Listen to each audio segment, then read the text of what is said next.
ಕೋಟೆನಾಡು ಚಿತ್ರದುರ್ಗದಲ್ಲಿ ಶೋಷಿತ ವರ್ಗಗಳ ಸಮಾವೇಶ ನಡೀತಾ ಇದೆ. ಕಾಂತರಾಜು ವರದಿಯನ್ನ ಸರ್ಕಾರ ಪಡಿಬೇಕು ಮತ್ತು ಅದನ್ನು ಯಥಾವತ್ತಾಗಿ ಜಾರಿ ಮಾಡಬೇಕಂತ ಹೇಳಿ ಒಂದು ಒತ್ತಾಯವನ್ನು ಮಾಡೋಕೆ ಈ ಬೃಹತ್ ಸಮಾವೇಶ, ಜಾಗೃತಿ ಸಮಾವೇಶ ನಡೀತಾ ಇದೆ. ನೀವು ದೃಶ್ಯದಲ್ಲಿ ನೋಡ್ತಿರ್ಬೋದು, ಸಮಾವೇಶಕ್ಕೆ ಬರುವಂಥ ಜನರಿಗೆ ಒಂದು ಮೃಷ್ಟಾನ್ನ ಭೋಜನವನ್ನು ಮಾಡಲಾಗ್ತಾ ಇದೆ. ಯಾಕಂದರೆ ಇಲ್ಲಿ ವೆಜ್ಜು ತಿನ್ನೋರಿಗೆ ವೆಜ್ಜು ಮತ್ತು ನಾನ್ ವೆಜ್ ತಿನ್ನೋರಿಗೆ ನಾನ್ ವೆಜ್ಜು. ಈಗ ನಾವು ನಾನ್ ವೆಜ್ ಕೌಂಟ್ರಲ್ಲಿದ್ದೀವಿ. ಸುಮಾರು 3 ಲಕ್ಷಕ್ಕೂ ಅಧಿಕ ಜನರಿಗೆ ನಾನ್ ವೆಜ್ ವ್ಯವಸ್ಥೆಯನ್ನು ಮಾಡಲಾಗಿದೆ.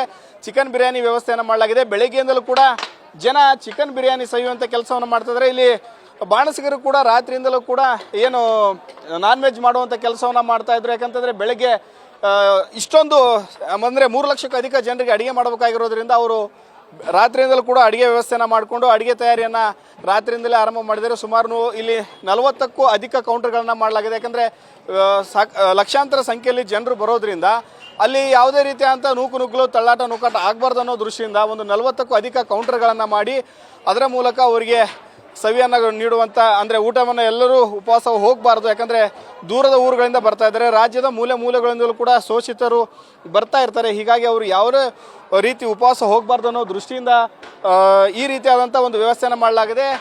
ಒಂದು ವೆಜ್ಜಿನ ವ್ಯವಸ್ಥೆ ಕೂಡ ಇದೆ, ಅಂದರೆ ಸಸ್ಯಾಹಾರ ಊಟ ಮಾಡೋರು ಕೂಡ ಸಸ್ಯಾಹಾರದ ಊಟದ ವ್ಯವಸ್ಥೆ ಇದೆ. ಯಾವುದೇ ರೀತಿಯಾದಂಥ ಬಂದಂಥ ಜನರು ಉಪವಾಸ ಆಗಬಾರ್ದು, ಅವರು ಎಲ್ಲರ ಭಾಷಣವನ್ನು ಕೇಳಬೇಕು ನೆಮ್ಮದಿಯಾಗಿ ಅನ್ನೋ ದೃಷ್ಟಿಯಿಂದ ಈಗ ಊಟದ ವ್ಯವಸ್ಥೆಯನ್ನು ಮಾಡಿದ್ದಾರೆ. ಇನ್ನು ನಮ್ಮ ಜೊತೆಗೆ ಅಡುಗೆ ತಯಾರಕರಾದಂಥ ವ್ಯಕ್ತಿ ಇದ್ದಾರೆ, ಅವ್ರನ್ನೇ ಮಾತಾಡ್ಸೋಣ. ಬ್ರದರ್, ಎಷ್ಟು ಜನರಿಗೆ ಅಡುಗೆ ವ್ಯವಸ್ಥೆಯನ್ನು ಮಾಡಿದ್ರಿ? ಎಷ್ಟು ಜನರಿಗೆ ಹೇಳಿದ್ರು ನಿಮಗೆ? ನಮಗೆ 5 ಲಕ್ಷ ಜನಕ್ಕೆ ಅಡುಗೆ ಹೇಳಿದ್ರು. ನಾವೊಂದು 300 ಜನ ಸರ್ವಿಸ್ ಮಾಡೋಕ್ಕೆ ಬಂದಿವಿ ಕ್ಯಾಟ್ರಿಂಗ್ ಕಡೆಯಿಂದ.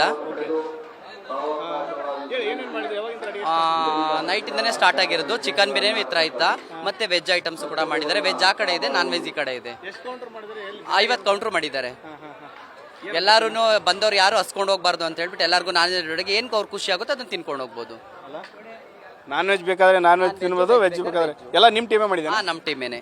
ನಾವು ಮೈಸೂರವರು. ನಾವು ಏನು ಹೇಳ್ತಾರೆ ಜನ ರೆಸ್ಪಾನ್ಸ್ ಹೇಗಿದೆ? ಯಾಕಂದ್ರೆ ಕೆಲವೊಂದು ಸಾಕಷ್ಟು ಸಮಾವೇಶ ಸಿದ್ದರಾಮಯ್ಯ ಬರ್ತಾ ಇದ್ದಾರೆ, ಇನ್ನೂ ಅದ್ರ ಬಗ್ಗೆ ಏನು ಮಾತಾಡಿಲ್ಲ. ಬೆಳಗ್ಗೆಯಿಂದಲೂ ಕೂಡ ಸ್ಟಾರ್ಟ್ ಮಾಡ್ತಾರೆ ಅಂತ ಕಾಣ್ತಾರೆ. ಬೆಳಗ್ಗೆನೇ ಬಿರಿಯಾನಿ ತಿನ್ನಕ್ಕೆ ಸ್ಟಾರ್ಟ್ ಮಾಡಿಬಿಟ್ಟಿದ್ದಾರೆ ಜನ. ಇವಾಗ ಒಂದು 10 ಗಂಟೆಯಿಂದ ಸ್ಟಾರ್ಟ್ ಆಗಿದೆ ಇವಾಗ. ಇಷ್ಟು ಇಲ್ಲಿನ ಬಾಣಸಿಗರ ಮಾತು. ಬೆಳಗ್ಗೆಯಿಂದಲೂ ಕೂಡ ಜನ ಬರ್ತಾ ಇದ್ದಾರೆ, ಅವ್ರಿಗೂ ಕೂಡ ನಾನ್ ವೆಜ್ ವ್ಯವಸ್ಥೆನ ಮಾಡಿದೆ.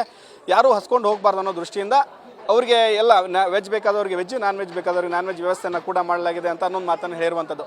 ಕ್ಯಾಮರಾ ಪರ್ಸನ್ ಲೋಕೇಶ್ ಜೊತೆ Mahadev BG, news first, Chitradurga. News first, ನಿರ್ಭೀತಿಯಿಂದ ನಿಮ್ಮ ಪರವಾಗಿ.